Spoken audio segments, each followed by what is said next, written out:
The Indiana Fever just lost back-to-back games against the Dallas Wings, 19-0 run, against the Washington Mystics, 18-7 to start the fourth quarter. Lost the lead, lost the game.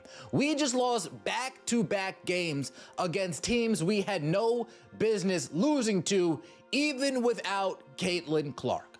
What's up, narrative analysts? Jax Riley here, and we need to talk about what I've been uncovering in the digital trenches. Because while everyone's arguing about Sophie Cunningham being left wide open, I've been connecting dots that paint a much darker picture. We're looking at a medical timeline that's so suspicious, it makes you wonder if Caitlin Clark's injury isn't just convenient cover for something far more calculated. So here's what caught my attention while filtering through the noise. The Indiana Fever's systematic exclusion of their most reliable clutch performer didn't happen in a vacuum. It happened precisely when their biggest star conveniently disappeared from the lineup. And if you follow the digital breadcrumbs like I have, the timeline reveals a pattern that's impossible to ignore. But before we dive into this rabbit hole, smash that subscribe button, because this isn't the kind of analysis you'll get from mainstream WNBA coverage. We're going deep into territory other channels won't touch, and you're going to want to be here for every revelation. Let me paint you the picture that nobody else is connecting. Caitlin Clark has now missed 12 consecutive games due to a groin injury. 12 games. That's not a minor tweak or a day-to-day situation. That's a systematic absence that coincides perfectly with Sophie Cunningham being frozen out of crucial possessions. Now, I've been reading the signals in the online conversation, and the temperature around this injury has been ice-cold from official sources. No concrete timeline, no definitive medical updates, just vague statements about managing the injury and being cautious. But here's what they won't tell you. That convenient ambiguity serves a very specific purpose. Sophie, till late in the third quarter, you guys were struggling offensively in that frame. Second half in general didn't feel the same as the first half on that end. Did something change for you guys? What did you see as kind of leading to stalling on that end? Yeah, I think we were just kind of slow, and every time that we're slow, especially defensively, it just somehow affects our offense. And so I think the thing that we just have to continue to do that kind of got us on the run we had before the last couple games was we were aggressive at the opponent attack on defense, and that led to easy transition buckets. That led to everyone being aggressive and on their front foot on the offensive end. And we have new players, and that's okay. But we just have to adjust, and we need them. We've faced a lot of adversity, but we should be used to that by now. Reading between the lines. Here, we're looking at a team that's admitting they're slow and struggling to adapt to new players. But what if those new players aren't just roster additions? What if that's code for the systematic reshuffling that happens when you remove your most influential voice from the equation? Because, let's be honest about what Caitlin Clark represents in that locker room. She's not just a player. She's the gravitational center that everything revolves around. Her opinions matter. Her preferences carry weight. And if you're a coaching staff trying to implement a system that goes against what your star player believes works, having her conveniently sidelined makes your job a whole lot easier. Now, about Sophie Cunningham. This woman is averaging 8.9 points per game on 47.7% shooting. Those aren't superstar numbers, but they represent something much more valuable. Reliability. Consistency. The kind of performance you can bank on when the game is on the line. But here's where the timeline gets really interesting. Sophie's emergence as a clutch performer has been a gradual process throughout this season. The kind of organic development that creates internal tension when your coaching philosophy doesn't align with what's actually working on the court. Official sources won't tell you this, but if you follow the digital breadcrumbs, a different picture emerges. The coaching staff's decision-making around crunch time possessions has been consistent in one way. They keep going away from the player who's proven she can deliver. And that's not random. That's systematic. Sophie, till late in the third quarter, you guys were struggling offensively in that frame. Second half in general didn't feel the same as the first half on that end. Did something change for you guys? What did you see as kind of leading to stalling on that end? Yeah, I think we were just kind of slow, and every time that we're slow, especially defensively, it just somehow affects our offense. And so I think the thing that we just have to continue to do that kind of got us on the run we had before the last couple games was we were aggressive at the opponent attack on defense, and that led to easy transition buckets. That led to everyone being aggressive and on their front foot on the offensive end. And we have new players, and that's okay. But we just have to adjust, and we need them. We've faced a lot of adversity, but we should be used to that by now. Now, this is where things get really spicy. Because while I've been investigating this timeline, I discovered something that nobody's talking about. Remember when Carolyn Peck was all over television pushing that Indiana Fever are more dangerous without Caitlin Clark narrative? Remember how confident she was about that take? Well, here's what they missed. Peck's television appearances have mysteriously dried up right around the time the Fever started their current losing streak. 4 losses in their last 5 games. And suddenly, the most vocal proponent of the better without Clark theory has gone radio silent. That's not a coincidence. That's damage control. And it suggests that people in the know understand exactly how interconnected these storylines really are. The temperature of the online conversation around Peck's disappearance has been volcanic. Fans aren't stupid. They see the connection between the narrative collapse and the media silence, and they're calling it out loudly. But let's get back to the medical timeline, because this is where the conspiracy gets really thick. Groin injuries in basketball are notoriously tricky. They can linger for weeks or resolve in days, depending on severity and management. The fact that Clark's injury has extended this long suggests either a significant medical issue or very conservative management. Now, I'm not saying Clark is faking an injury. That would be ridiculous. But what I am saying is that the ambiguity around her return timeline creates operational flexibility for a coaching staff that might benefit from her extended absence. Think about it.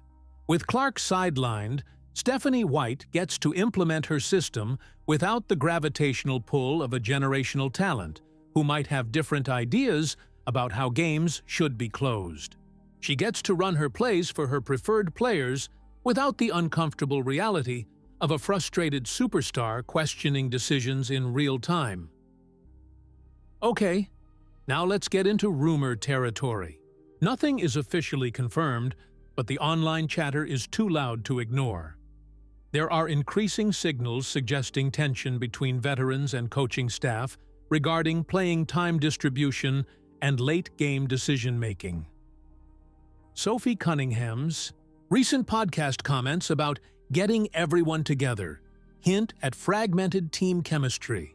That's not the kind of language you hear from a unified locker room. That's diplomatic speak for things are messy behind the scenes. And here's where the Clark injury timeline becomes even more suspicious. Because if you're dealing with veteran players who are questioning your decisions, having your most influential voice temporarily removed from those conversations makes managing the situation much easier. The signals point to a coaching staff that's trying to establish authority while their best player is conveniently absent from the daily dynamics that might challenge that authority. Meanwhile, let's talk about what this timeline is actually costing the team. The Fever currently sit at 19-16, clinging to 7th place in the playoff race. Every game matters at this point, and they're dropping winnable contests against teams they should be beating. Those back-to-back losses to Dallas and Washington, those aren't just random bad games. Those are the direct result of a coaching philosophy that's prioritizing system implementation over winning basketball games. White press conference, we know this lady is allergic flat out allergic to the word accountability.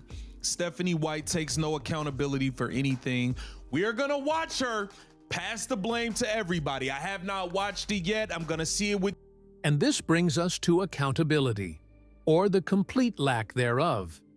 I've been filtering through press conferences and media availability, and the pattern is undeniable. Stephanie White has been allergic to taking responsibility for these late-game failures. But the story doesn't end there, because I called this before it happened. White's response to criticism has been predictably deflective, passing blame to everyone except the coaching decisions that keep putting the wrong players in crucial situations. Now here's something really interesting that ties into our timeline investigation. The WNBA has been monitoring social media criticism more aggressively this season, hitting players with $500 fines for officiating complaints. Sophie Cunningham herself got tagged with one of these fines. But here's what's fascinating. Cunningham's TikTok content normally generates significant engagement, but her recent silence on certain topics speaks volumes. When a player who's normally vocal about basketball situations suddenly goes quiet, that's worth noting. The league's sensitivity to social media criticism creates an interesting dynamic. It means players are being more careful about what they say publicly, which makes reading between the lines even more important for understanding what's really happening. So let's connect all these dots. We have a mysterious injury timeline that benefits coaching staff autonomy. We have a reliable clutch performer being systematically ignored. We have media narratives that collapsed right when they became inconvenient. And we have a pattern of accountability avoidance that suggests people are trying to control multiple narratives simultaneously. Official sources won't tell you this, but if you follow the digital breadcrumbs, it becomes clear that Clark's extended absence isn't just about medical caution. It's about operational convenience for a coaching staff that needed time to implement their system without interference. The fact that this timeline perfectly aligns with Sophie Cunningham's exclusion from crucial moments isn't random. It's strategic. And the proof is in the pattern of decision-making that has remained consistent even as the results have gotten worse.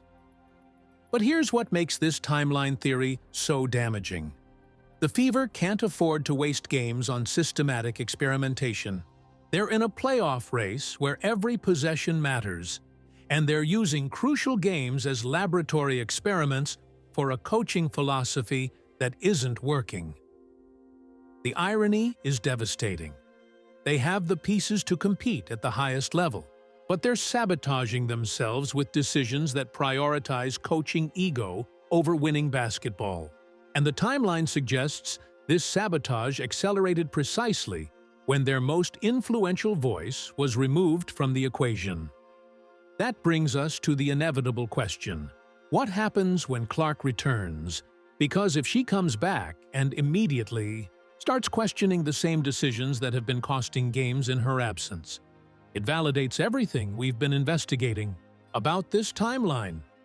I've been reading the signals in fan communities, and the consensus is building around these connections. People are starting to see the pattern between Clark's absence and the systematic exclusion of proven performers like Sophie Cunningham. The temperature of the online conversation suggests something deeper is happening here than simple coaching mistakes. We're looking at a timeline that's too convenient, decisions that are too consistent, and results that are too predictable to be accidental. Now, I want to be clear about something. This isn't about attacking anyone's medical situation. Clark's injury is real, and she deserves proper treatment. But the operational decisions being made during her absence reveal priorities that have nothing to do with medical necessity and everything to do with coaching convenience. The fact that mainstream media won't touch this timeline investigation tells you everything you need to know about how deep these connections go. They're comfortable criticizing individual decisions, but they won't examine the systematic pattern that connects medical timelines with coaching philosophy implementation. That's exactly why we're here, because someone needs to pull the thread and see where it leads. And what we're finding is a timeline that's far too convenient to be coincidental. Here's the smoking gun in this whole timeline investigation: the consistency of poor decisions despite changing circumstances. Whether they're up by 19 points or down by 7, the coaching approach to crunch time has remained exactly the same. That's not adaptation, that's systematic implementation of a predetermined philosophy. And the timeline shows that this systematic approach became more pronounced precisely when the one voice that might challenge it was removed from daily operations. That's not medical management, that's strategic positioning. The digital breadcrumbs all point to the same conclusion. Clark's injury timeline has provided operational cover for coaching decisions that might not survive scrutiny from a healthy superstar who's watching games slip away due to preventable mistakes. So, what's fact and what's speculation? Let's break it down. The medical timeline is fact. The coaching decisions are fact. The correlation between Clark's absence and systematic changes in crunch time philosophy is observable fact. The speculation comes in connecting those facts into a broader narrative about operational convenience and strategic timing. But when you follow the digital breadcrumbs like I have, the pattern becomes impossible to ignore. The real question is what happens when this timeline reaches its inevitable conclusion. Because Clark will return eventually, and when she does, we'll get to see whether the systematic changes implemented during her absence survive contact with a superstar who's watched too many winnable games slip away. This timeline investigation reveals something much bigger than individual coaching. Mistakes. We're looking at a systematic approach to team management that uses medical situations as operational cover for philosophical implementation. Sophie Cunningham's exclusion from crucial moments isn't random. It's part of a broader pattern that became more pronounced when the primary voice that might challenge it was conveniently absent from daily operations. The conspiracy isn't about faking injuries. It's about maximizing operational windows when convenient absences align with coaching convenience.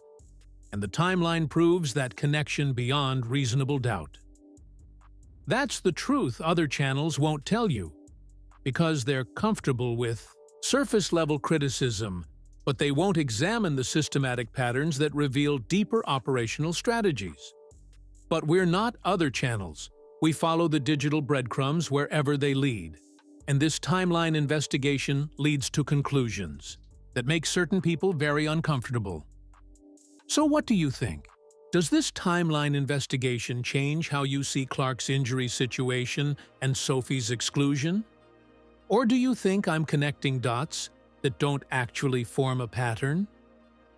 Let me know in the comments what part of this timeline investigation hit different for you.